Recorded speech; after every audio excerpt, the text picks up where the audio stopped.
Hello friends, welcome to everybody. आज हम पढ़ेंगे क्रॉपिंग सिस्टम एंड पैटर्न। तो अगर आपने हमारे चैनल को अभी तक सब्सक्राइब नहीं किया है तो जल्दी से कर लीजिए।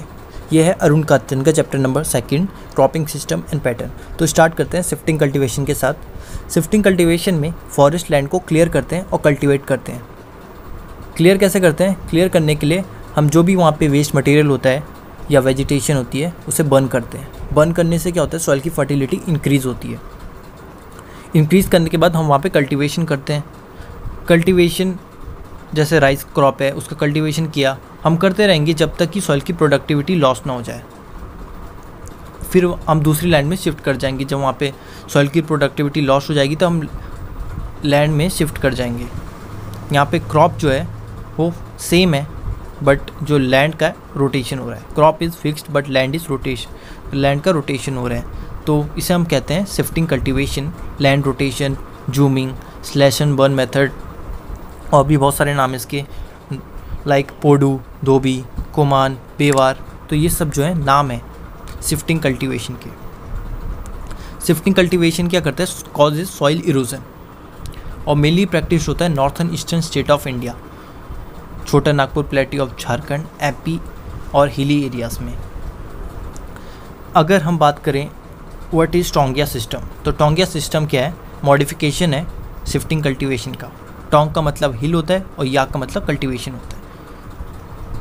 अब देखते हैं क्रॉप रोटेशन। क्रॉप रोटेशन जो है रिवर्स है शिफ्टिंग कल्टीवेशन का। यहाँ पे जो है क्रॉप को रोटेशन होगा क्रॉप का, और जो लैंड है वो फिक्स रहेगी। Crop is rotated year after year. Example देखते हैं, जैसे राइस, वीट, मूंग 2008-9 का है और 2009-10 का है राइस, मस्टर्ड, चिली। तो यहाँ पे क्या है? क्रॉप का रोटेशन हो रहा है, लैंड जो है फिक्स रह रही है। क्रॉप रोटेशन शिफ्टिंग कल्टीवेशन से ज़्यादा अच्छा मेथड है क्योंकि सॉइल फर्टिलिटी इंप्रूव होती है या मेंटेन करता है सॉइल फर्टिलिटी को, और चेक करता है सॉइल इरोजन और कंजर्व करता है मॉइस्चर। अब देखते हैं नेक्स्ट जो है हमारा वो है सस्टेनेबल एग्रीकल्चर। सस्टेनेबल एग्रीकल्चर को, इको फार्मिंग को। सस्टेनेबल एग्रीकल्चर में क्या होता है? जो ऑब्जेक्टिव है सस्टेनेबल एग्रीकल्चर का वो है इकोलॉजिकल बैलेंस बनाना। इसमें जो क्वांटिटी ऑफ इनपुट होती है वो लो होती है और जो आउटपुट है वो हाई है। अब ये देखो टेबल है, इसमें क्या है? सबसे पहले types of agriculture. Types of agriculture में सबसे पहले सब्सिस्टेंस एग्रीकल्चर। सब्सिस्टेंस एग्रीकल्चर का ऑब्जेक्टिव है to sustain life and family needs. तो ये फार्मर की जो लाइफ है उसे सस्टेन करने के लिए, गुजारा करने के लिए फार्मर करते हैं सब्सिस्टेंस एग्रीकल्चर। इसमें जो क्वांटिटी ऑफ इनपुट है वो लो है और आउटपुट भी लो है। कमर्शियल फार्मिंग का ऑब्जेक्टिव है to obtain high income, high है और जो आउटपुट है वो भी हाई है। कमर्शियल फार्मिंग जो है मेनली प्रैक्टिस होती है ताकि प्रोडक्शन से जो हो ज़्यादा से ज़्यादा हो। और सस्टेनेबल एग्रीकल्चर का ऑब्जेक्टिव है ecological balance. Quantity of input जो होगी इसमें लो होगी और आउटपुट जो होगा हाई होगा। सस्टेनेबल एग्रीकल्चर को हम बहुत सारे नामों से जानते हैं like ecological farming, eco farming और ऑर्गेनिक फार्मिंग और पर्माकल्चर। तो ये सब नाम है सस्टेनेबल एग्रीकल्चर के। इसमें क्या करते हैं? हम यूज़ करते हैं मैन्योर का, use of manure, crop rotation और मिनिमल टिलेज करते हैं। तो अब हम देखेंगे क्रॉपिंग पैटर्न। तो क्रॉपिंग पैटर्न क्या होता है? Crop rotation practised by a majority of the farmers in a given area और लोकेलिटी। तो क्रॉपिंग पैटर्न होता है कि कोई फार्मर कोई एरिया में कौन कौन सी क्रॉप उगा रहा है पूरे साल भर में, तो वो आता है अपना क्रॉपिंग पैटर्न के अंदर। पूरे साल भर में फार्मर कौन कौन सी क्रॉप उगा रहा है ये आता है अपना क्रॉपिंग पैटर्न के अंदर।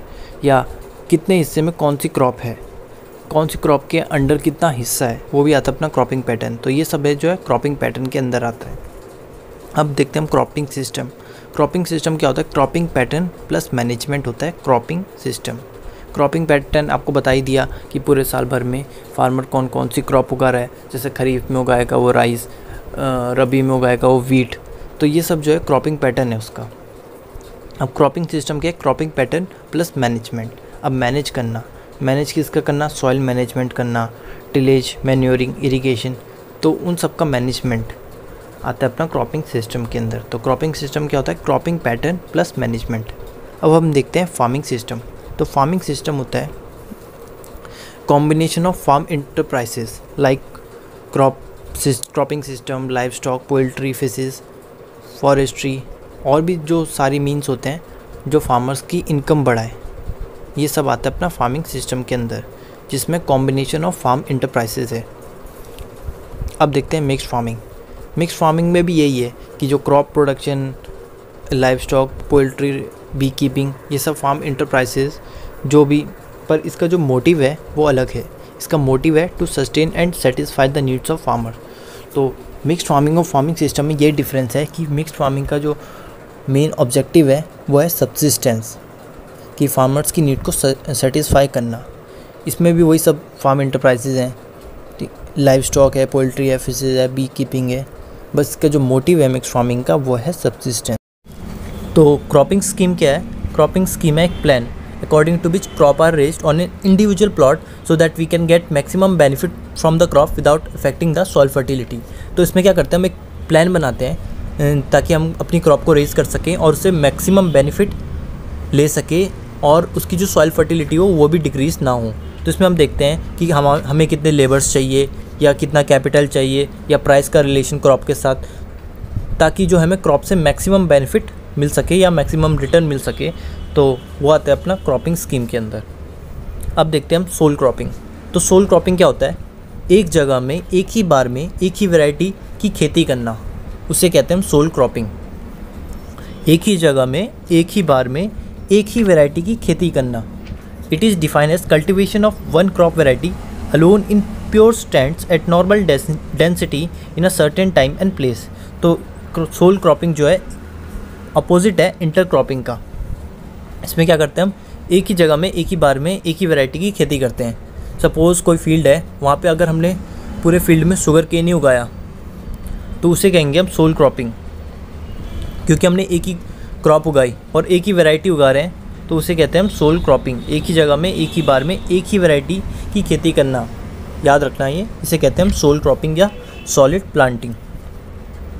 अब इसका अपोजिट जो है इंटर क्रॉपिंग है। मान लो जो हमने पूरे खेत में शुगर केन उगाया था, अब हमने आधे में मस्टर्ड उगा दी, तो वो क्या हो जाएगा, इंटर क्रॉपिंग हो जाएगा। तो अब हम देखेंगे मोनोकल्चर। मोनोकल्चर क्या है? एक ही लैंड में एक ही क्रॉप को ग्रो करना ईयर आफ्टर ईयर। तो monoculture is also called single cropping, a system of growing the same crop on the same land year after year. तो हमें एक ही क्रॉप हम इसमें ग्रो करेंगे ईयर आफ्टर ईयर, तो उसे कहते हैं मोनोकल्चर या सिंगल क्रॉपिंग। तो अब जो क्रॉपिंग इंटेंसिटी है वो मोनोक्रॉपिंग की क्या होगी, 100 होगी, 100% होगी। तो क्रॉपिंग इंटेंसिटी क्या होता है? Number of crops grown in a year into 100। Number of crops grown in a year into 100 क्या है? क्रॉपिंग इंटेंसिटी है, या क्रॉपिंग इंडेक्स भी बोलते हैं इसे। अब टाइप ऑफ क्रॉपिंग सिस्टम में आता है अपना मोनोक्रॉपिंग। मोनोक्रॉपिंग बता ही दिया था, मोनोकल्चर वाला, एक ही क्रॉप को ग्रो करना है ईयर आफ्टर ईयर एक ही लैंड में। और दूसरा है मल्टीपल क्रॉपिंग। तो मल्टीपल क्रॉपिंग में क्या होगा, हम ग्रोइंग ऑफ 2 और मोर क्रॉप्स, या 2 क्रॉप उगाएंगे या 2 से ज़्यादा क्रॉप उगाएंगे एक ही साल में एक ही फील्ड में, तो उसे कहते हैं मल्टीपल क्रॉपिंग। अब मल्टीपल क्रॉपिंग के बहुत सारे टाइप्स होते हैं, लाइक इंटर क्रॉपिंग है, मिक्स्ड क्रॉपिंग है, नॉन ओवरलैपिंग क्रॉपिंग कहो, या सीक्वेंशियल और सीक्वेंस क्रॉपिंग कहो, या रिले क्रॉपिंग या ओवरलैपिंग क्रॉपिंग। रिले क्रॉपिंग और ओवरलैपिंग क्रॉपिंग, तो इसके 4 टाइप्स हैं। एक है इंटर क्रॉपिंग, एक है मिक्स्ड क्रॉपिंग, एक है सीक्वेंस क्रॉपिंग, एक है रिले क्रॉपिंग। तो अब हम देखते हैं इंटर क्रॉपिंग। तो इंटर क्रॉपिंग में क्या होता है, हम 2 या 2 से ज़्यादा क्रॉप एक ही फील्ड में उगाते हैं, बट जो उनका रेशियो होता है वो फिक्स्ड होता है। लाइक वीट और मस्टर्ड है, तो उसका रेशियो क्या है, 9:1। तो हम उगाएंगे पहले वीट की 9 रोज़, उसके बाद एक मस्टर्ड की रो होगी, रो पैटर्न होता है। तो इंटर क्रॉपिंग की क्या डेफिनेशन है, ग्रोइंग 2 और more crops simultaneously on the same piece of land with a definite row arrangement. इसमें जो रो अरेंजमेंट होता है वो डेफिनेट होता है या फिक्स्ड रेशियो होता है कोई भी क्रॉप का। लाइक वीट और मस्टर्ड है, तो वीट की हमने 9 रोज़ उगाई, उसके बाद मस्टर्ड की 1 रो, तो 9:1। सिटेरिया प्लस रेड ग्राम 5:1। तो ये रेशियो होता है इंटर क्रॉपिंग में, जब हम दो या 2 से ज़्यादा क्रॉप साइमल्टेनियसली एक ही फील्ड में लगाते हैं। तो अब हम देखते हैं मिक्स्ड क्रॉपिंग। तो मिक्स्ड क्रॉपिंग क्या होता है, कल्टिवेशन ऑफ 2 और more than 2 crops simultaneously on the same land without definite row arrangement. तो इसमें जो रो अरेंजमेंट होता है वो डेफिनेट नहीं होता, या फिक्स रेशियो है जो डेफिनेट नहीं होता। अगर हम 2 या 2 से ज़्यादा क्रॉप उगा रहे हैं और उन दोनों के बीच का जो रेशियो है वो डेफिनेट नहीं है, तो वो आएगा अपना मिक्स क्रॉपिंग के अंदर। अगर जो रेशियो है वो है क्या बोलते हैं, फिक्स्ड है, फिक्स्ड रेशियो है, तब उसे कहते हैं हम intercropping. If you are going more than 2 crops simultaneously on the same field of land with definite row arrangement, then it is under intercropping। अगर definite row arrangement नहीं है तो वो आएगा अपना mixed cropping के अंदर। सबसे पहले mixed cropping की स्टडी जो की थी वो की थी लाफिट्स ने। तो अब हम देखते हैं सीक्वेंस क्रॉपिंग। तो सीक्वेंस क्रॉपिंग में क्या होता है, जैसी कोई क्रॉप हार्वेस्ट होती है उसके तुरंत बाद ही आप दूसरी क्रॉप की सोइंग कर देते हो, तो उसे कहते हैं सीक्वेंस क्रॉपिंग। जैसे मेज जैसी हार्वेस्ट हुआ उसके तुरंत बाद आपने पोटैटो की सोइंग कर दी। जब जैसी पोटैटो हार्वेस्ट हुआ उसके तुरंत बाद ही आपने चिली की सोइंग कर दी। तो जैसी कोई क्रॉप हार्वेस्ट हो रही है उसके तुरंत बाद ही आप दूसरी क्रॉप की सोइंग कर रहे हैं, तो उसे कहते हैं हम सीक्वेंस क्रॉपिंग। अब हम देखते हैं रिले क्रॉपिंग। तो रिले क्रॉपिंग में क्या होता है, कोई क्रॉप हार्वेस्ट होने से पहले ही आप दूसरी क्रॉप की सोइंग कर दो। लाइक मेज़ है, मेज़ की हार्वेस्टिंग से पहले ही आपने पोटैटो को सो कर दिया, पोटैटो की सोइंग कर दी आपने मेज़ की हार्वेस्टिंग से पहले ही। और जैसी पोटैटो का हार्वेस्ट होने का टाइम आया उससे थोड़ा पहले आपने चिली की सोइंग कर दी। तो इसे क्या कहते हैं हम, रिले क्रॉपिंग, क्योंकि आप कोई क्रॉप की हार्वेस्टिंग से पहले ही दूसरी क्रॉप को सोइंग कर रहे हो, दूसरी क्रॉप की सोइंग कर रहे हो। कोई क्रॉप के हार्वेस्ट होने से पहले ही आप दूसरी क्रॉप की अगर सोइंग करोगे तो उसे कहते हैं रिले क्रॉपिंग, क्योंकि इसमें जो टाइम है वो ओवरलैप हो रहा है। इसे ओवरलैपिंग क्रॉप भी कहते हैं, ठीक है, क्योंकि दोनों का टाइम जो है ओवरलैप हो रहा है, क्योंकि आप जो है हार्वेस्टिंग से पहले दूसरी क्रॉप की सोइंग कर रहे हो। अगर आप हार्वेस्टिंग के बाद ही करोगे दूसरी क्रॉप की सोइंग तो उसे कहते हैं सीक्वेंस क्रॉपिंग। अगर हार्वेस्टिंग से पहले ही कर दोगे तो उसे कहते हैं हम रिले क्रॉप। तो अब हम देखते हैं इंटरक्रॉपिंग के टाइप्स। तो सबसे पहला टाइप है पैरेलल क्रॉपिंग। तो पैरेलल क्रॉपिंग में क्या है, cultivation of such crop which have different natural habit and zero competition. अगर 2 क्रॉप के बीच में कोई कॉम्पिटिशन ही ना हो, जीरो कॉम्पिटिशन हो, तो उसे कहते हैं हम पैरेलल क्रॉपिंग। एग्जाम्पल है इसका ब्लैक ग्राम और मेज़। तो ब्लैक ग्राम का जो न्यूट्रिएंट डिमांड होता है वो होता है 35 डेज आफ्टर सोइंग, और जो मेज़ का है वो होता है 50 डेज आफ्टर सोइंग। तो इन दोनों के बीच में कोई कॉम्पिटिशन नहीं है, क्योंकि दोनों की पीक न्यूट्रिएंट डिमांड जो है अलग अलग है, अलग अलग डेज में है। अब देखते हैं सेकंड है कंपेनियन क्रॉपिंग। तो कंपेनियन क्रॉपिंग में क्या होता है, such intercropping where the production of both intercrop is equal to that of it solid planting. अब यहाँ पे क्या होगा, सपोज शुगर केन की सॉलिड प्लांटिंग का जो प्रोडक्शन है वो है 100 kg, और वैसे ही मस्टर्ड की अगर हम सॉलिड प्लांटिंग कर रहे हैं तो उसका सपोज 80 kg है, ठीक है। अब अगर हम दोनों को इंटरक्रॉप में लगाएंगे तो उनका जो यील्ड आएगा वो वही आएगा। लाइक अगर शुगर केन का है इंटरक्रॉप में भी 100 kg आएगा, और मस्टर्ड का है तो इंटरक्रॉप में भी 80 kg आएगा। तो इन दोनों की यील्ड में कोई फ़र्क नहीं पड़ रहा है अगर हम इंटरक्रॉप में लगा रहे हैं इन्हें या हम इनकी सॉलिड प्लांटिंग करें। जो उनकी सॉलिड प्लांटिंग में यील्ड आ रही है वही इनकी इंटरक्रॉप में यील्ड आ रही है, तो उसे कहते हैं कंपेनियन क्रॉपिंग, क्योंकि इनकी यील्ड में कोई फ़र्क नहीं पड़ रहा है और इक्वल है। 100 kg इंटरक्रॉप में भी थी और 100 kg सॉलिड प्लांटिंग में भी थी, तो इसे कहते हैं हम कंपेनियन क्रॉपिंग, जहाँ पे दोनों की यील्ड में कोई फ़र्क ना पड़े अगर हम उसकी इंटरक्रॉपिंग कर रहे हैं सॉलिड प्लांटिंग के बजाय, तो इसे कहते हैं कंपेनियन क्रॉपिंग। और इसका एग्जाम्पल है मस्टर्ड और शुगर केन। अब थर्ड है मल्टी स्टोरी क्रॉपिंग या मल्टी लेवल क्रॉपिंग। तो इसमें क्या होता है, हम 2 या 2 से ज़्यादा क्रॉप उगाते हैं जिनकी हाइट जो है अलग अलग होती है।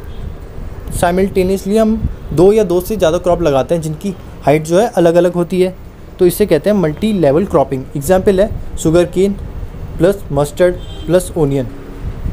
तो एग्जाम्पल है ये मल्टी स्टोरी क्रॉपिंग का, जहाँ पे 2 क्रॉप्स या 2 से ज़्यादा क्रॉप लगाते हैं और जिनकी हाइट जो है डिफरेंट होती है।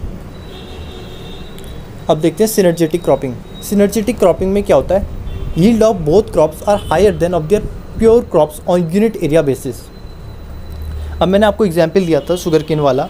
शुगर केन की जब हम सॉलिड प्लांटिंग करें तो 100 kg आ रहा है। अगर हम कंपेनियन क्रॉपिंग में करेंगे तो उसमें भी 100 kg आएगा, बट यहाँ पे जो है सिनर्जेटिक क्रॉपिंग में उनकी यील्ड जो है ज़्यादा आएगी। तो शुगर केन की अगर हम सॉलिड प्लांटिंग कर रहे हैं 100 आ रही है, पर अगर हम सिनर्जेटिक कर रहे हैं तो उसकी क्या आ रही है 120 kg आ रही है यील्ड। तो अगर हम सिनर्जेटिक कर रहे हैं यानी शुगर केन प्लस पोटैटो कर रहे हैं तो उन दोनों की यील्ड जो है ज़्यादा आ रही है। पोटैटो की अगर सॉलिड प्लांटिंग में 60 है तो यहाँ पे सिनर्जेटिक में 80 आ रही है। यील्ड में फ़र्क पड़ रहा है और ज़्यादा हो रही है। अगर बिल्कुल सेम रहेगी तो कंपेनियन क्रॉपिंग है, अगर ज़्यादा हो रही है तो सिनर्जेटिक क्रॉपिंग है। तो एग्जाम्पल है इसका sugarcane plus potato synergetic cropping. The yield of both crops are higher than of their pure crops on unit area basis. अब हम देखते हैं इंटरक्रॉपिंग के दो और टाइप्स हैं on the basis of percent of plant population. एक है एडिटिव सीरीज इंटरक्रॉपिंग और दूसरा है, अब हम देखते हैं एडिटिव सीरीज इंटरक्रॉपिंग। तो इसमें क्या होता है, एक क्रॉप जो है मेन क्रॉप होती है या बेस क्रॉप होती है और दूसरी क्रॉप जो है इंटरक्रॉप होती है। इंटरक्रॉप को हम इंट्रोड्यूस करते हैं बेस क्रॉप के साथ बाय एडजस्टिंग और चेंजिंग क्रॉप ज्योमेट्री। जो मेन क्रॉप होती है उसकी प्लांट पॉपुलेशन जो है इक्वल होती है to that of solid planting. तो मेन क्रॉप की प्लांट पॉपुलेशन इक्वल होती है सॉलिड प्लांटिंग से, और जबकि इंटरक्रॉप की कम होती है plant population to that of it solid planting. This type of intercropping system जो है, ये इस टाइप का intercropping system additive series intercropping जो है काफ़ी ज़्यादा पॉपुलर है इंडिया में। इसका मेन ऑब्जेक्टिव यही है to get additional income and to cover risk. Example है इसका sowing of potato in the field of sugar cane. तो एक फील्ड है मान लो, उसमें मेन क्रॉप जो है शुगर केन है। अब हम उसमें एज अ इंटरक्रॉप जो है पोटैटो कर रहे हैं, तो पोटैटो कहाँ पे एडजस्ट होगा, जहाँ पे शुगर केन का स्पेस है। तो मेन क्रॉप क्या है हमारी शुगर केन और जो इंटरक्रॉप है वो है पोटैटो। तो ये हमारा एडिटिव सीरीज इंटरक्रॉपिंग, जिसमें मेन क्रॉप की प्लांट पॉपुलेशन इक्वल होती है to that of it solid planting, जबकि जो इंटरक्रॉप है उसकी प्लांट पॉपुलेशन कम होती है to that of it solid planting. दूसरी है रिप्लेसमेंट सीरीज इंटरक्रॉपिंग। इसमें क्या होता है, both the crops are component crops. जो दोनों क्रॉप है कंपोनेंट क्रॉप है, ना ही कोई बेस क्रॉप है और ना ही कोई इंटरक्रॉप है। इन दोनों की प्लांट पॉपुलेशन कम होगी to that of it solid planting. ये इस टाइप की जो वाइडली प्रैक्टिस होती है वेस्टर्न कंट्रीज़ में, रिप्लेसमेंट सीरीज इंटरक्रॉपिंग जो है वाइडली प्रैक्टिस होती है वेस्टर्न कंट्रीज़ में। तो इन दोनों, इसमें क्या है रिप्लेसमेंट सीरीज इंटरक्रॉपिंग में कोई भी क्रॉप ना मेन क्रॉप है और ना ही इंटरक्रॉप है। तो ये मेन डिफरेंस है एडिटिव सीरीज और इंटरक्रॉपिंग में। तो ये था अरुण कात्यायन का chapter number 2 cropping system and pattern. तो अब इस क्वेश्चन का आंसर दें। Such intercropping where the production of both intercrops is equal to that of it solid planting is called as parallel cropping, companion cropping, multi level cropping या synergetic cropping. तो इस question का answer दें। Video को like करें, channel को subscribe करें और दोस्तों के साथ शेयर करें। Thank you.